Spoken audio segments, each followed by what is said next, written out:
Hello and welcome to Pompey Talk in partnership with Jan Leap. My name is Mark McMahon and join me in the studio today to discuss Pompey's 3-0 victory against Crawley is News Chief Sports Writer Neil Allen and Jordan Cross.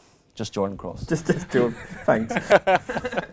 Neil, 3 wins in a row now for Pompey. Everything seems to be good at down in Fratton Park. Yeah, 2 weeks before, people were saying that the manager should get the sack and his system was rubbish, the team's not good enough to go up and all sorts, and suddenly 3 wins in a row. It's transformed, isn't it? Pompey haven't conceded in those games as well. Back up to 4th in the league, so started climbing the table. And no doubt about it, it was a disappointing start to the season, poor start to the season, but they've recovered with those 3 victories.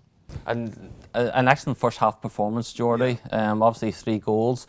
The intensity of Pompey was there for all to see, and even the opposition manager was commenting on it. They just couldn't handle it. Yeah, I mean, Dermot Drummy commented on the fact of Pompey's intensity mixed with the crowd, building a head of steam. But for me, it was kind of just based upon pressing. Pompey pressed high up the pitch from the outset, forced mistakes out of Crawley. I mean, you saw it, from Danny Rose for the second goal as an expert example of that.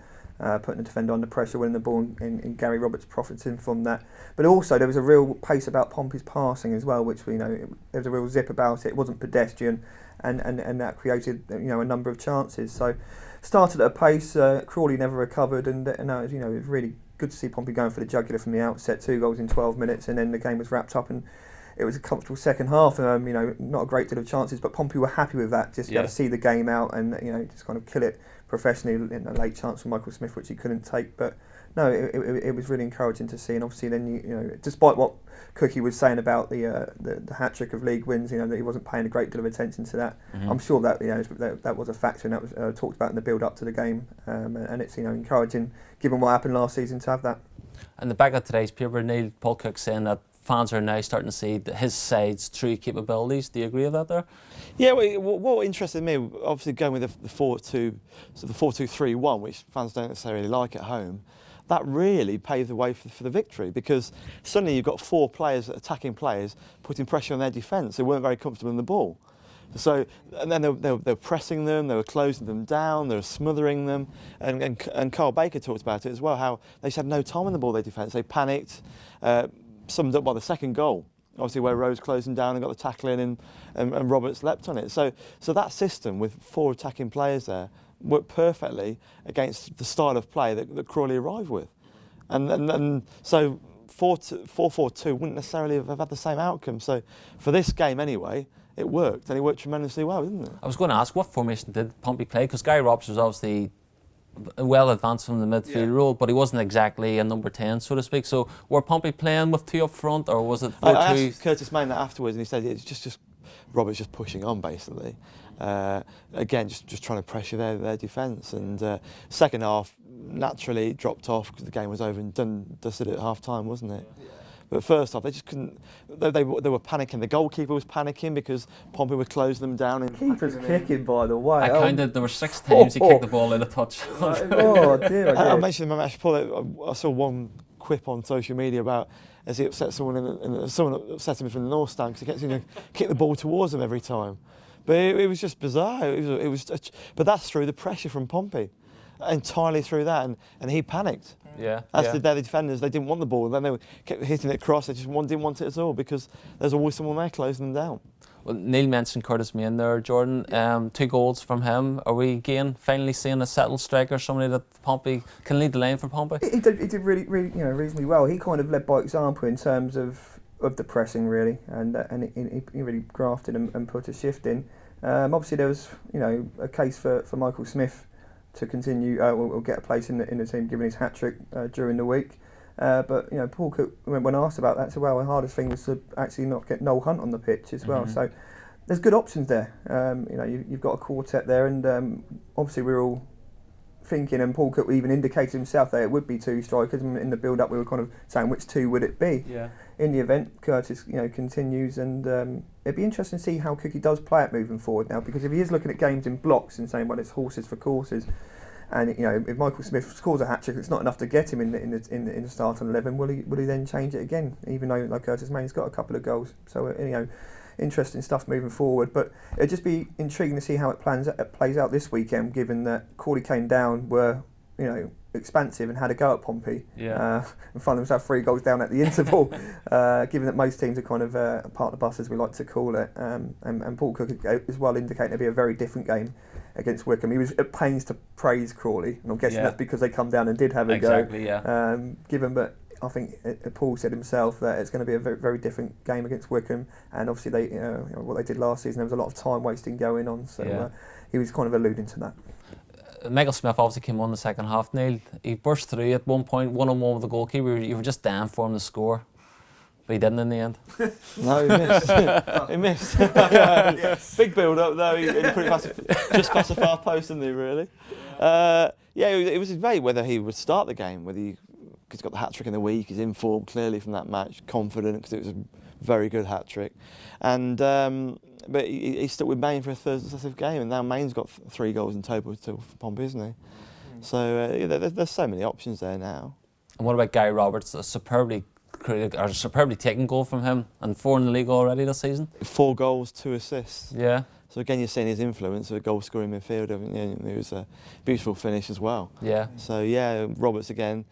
There was a day when Baker didn't necessarily play as well as the other 2, but Laukovic and Roberts play really well. Yeah, you need one or 2 of those players to turn up. I mean, when they haven't turned up this season, Pompey have lost. Yeah. So they're important. Just worth picking up on the defence as well, because 4 clean sheets and 5 now in the league, and I like the look of Tom Davis, real rugged, no nonsense type of player. Just what you need in League Two. I saw someone say at the weekend that he's got a bit of a Paul Robinson about him, like a young Paul Robinson, and Gareth Evans, who we haven't spoke about as well, who came in a makeshift role. It's all on the script. Oh, okay, You're ruining the script. Are we deviating from it? That would freak you out, wouldn't it? Well, yeah, you mentioned Tom Davis and Gareth Evans, so let's talk about Tom Davis. He has settled into that team pretty well. I'm talking to Neil now. He's settling into the team very well now. Yeah, he put everything on the line, including his nether regions. Yeah, that's right. Quite late on. Yeah, he's just a proper defender, isn't he? He doesn't necessarily bring the ball out as much as other centre halves like Burgess or Webster, but he does look to play that diagonal ball, doesn't he? And it's normally quite accurate as well. So he looks to play that quite often, but from deep. But no, he's still firm. And he's done all right. He's done well. And Pompey have lacked that at times, haven't they? That real sort of nasty defend. It's just somebody who can defend properly, out and out defender, and that's what it is. But he can also pass the ball, so as we've seen with those diagonal balls. Better diagonal balls than Wayne Rooney was producing yesterday. Anyway. Don't talk to me about that there. You mentioned Gareth Evans as well. Jordan obviously played a right back. Phil did a good job. How would you assess his performance yourself? And is there a problem going forward with Drew Talbot and Adam Buxton being injured? Paul Cook was keen to keep it under wraps that he Drew tore his hamstring on Thursday in the training session, right at literally the last couple of minutes of the session.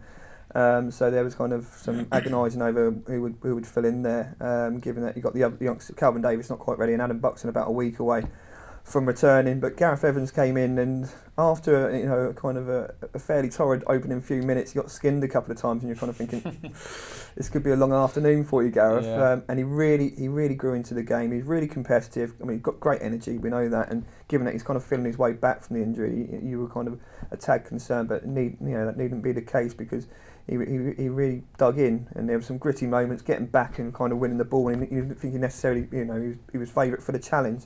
So he deserved praise. I mean, Paul Cook said the fullbacks were his favourite best players on the day, and you can kind of see why that was the case. And moving forward now, Paul Cook's got no problems about turning to him again for Wycombe. Okay. Neil, we've already mentioned that Pompey are now 4th in the table. Is there anybody, apart from Luton maybe, is there any teams up there at the minute you sort of worry of? They just got to concentrate on themselves, haven't they, Pompey? They've got one of the strongest squads, if not the strongest squad in the division. Last year, there's the same. So that's what they've got to do, is keep winning these games. It was a poor start, they recovered from that. Defensively, they've got 4 clean sheets in the last 5. The goalkeeping position's resolved, isn't it? That problem's over. He's got Evans coming back from injury, and they're looking good at the moment, aren't they? Yeah. But it's just when sides come to Fratton Park, and as you mentioned, Wycombe, lots of time waste as well, don't they? That'll be a really interesting one next week. But suddenly it's just reversed, isn't it? From doom and gloom to... It took Pompey till April last year to get 3 wins in a row in the league. Yeah. They've done that already, and we're first few days into September. Okay, last question. Both of you can have a go at this one. Over to Neil. Neil, sorry, It's a you. silly one. I think Jordy knows what I'm coming with. Kyle Bennett obviously wasn't in the squad on Saturday. What's your take on that there? He wasn't in the squad. And for what reason? What's your understanding of what's going on? He's fit. He's not falling out with the manager. He just can't get in the squad at the moment. Obviously, there was interest from Ipswich on transfer deadline day. There was no bids lodged. So, and Pompey weren't willing to let him go. So, he's still here. It's a case of forcing his way back in the squad now. Cal Naismith's come back superbly well. He's a different sort of player to Bennett as well, operating in the same left-hand side. And Laukovic is there, and Laukovic had a really good game for Pompey on Saturday as well. So, Bennett needs to get himself in there, doesn't he? There's so many options there now. But Bennett, he had a disappointing pre-season because he was injured for a bit of it as well, and Laukovic got a head start, so he's been playing catch-up. And he didn't play particularly well in the Checkatrade game at Yeovil either, so he's going to bide his time and try to get back in there. But there are a lot of places, well, there's a lot of people providing There's competition for places there, isn't there now? Well, Crawley can't get in the squad either, but yeah, I mean, Bennett was a key player last year. We'll see. He's not going anywhere because next Monday's not even until January. That's right. Yeah. So it's up to him to force his way back in. So how he responds to the challenge with Laukovic now. He was at the game Saturday watching, and he's a great lad, Carl Bennett. Yeah, we've got to say this. Well, I said it on Friday as well. I mean, I think perceptions of Kyle could be off the mark. You know, he's not a surly character. He's not trouble. He's really bright and breezy around the place. You know, he's the sort of character that you need at a football club. He's got a challenge on his hands, and probably it might not be perceived to be sort of taking that in the right way, but he's got to get his head down and force his way back in. But he is a good character and a very popular lad, and he's really good to deal with from our point of view. Because last year wasn't necessarily competition for him, but this year he has got Laukovic there, so it's a case of him rising to it. And at the moment, Laukovic is comfortably in the team, isn't he? Yeah. Okay. Well, thanks for your thought, lads. You'll be watching Pompey Talk in partnership with Jan Leap. We'll see you all again soon. Goodbye.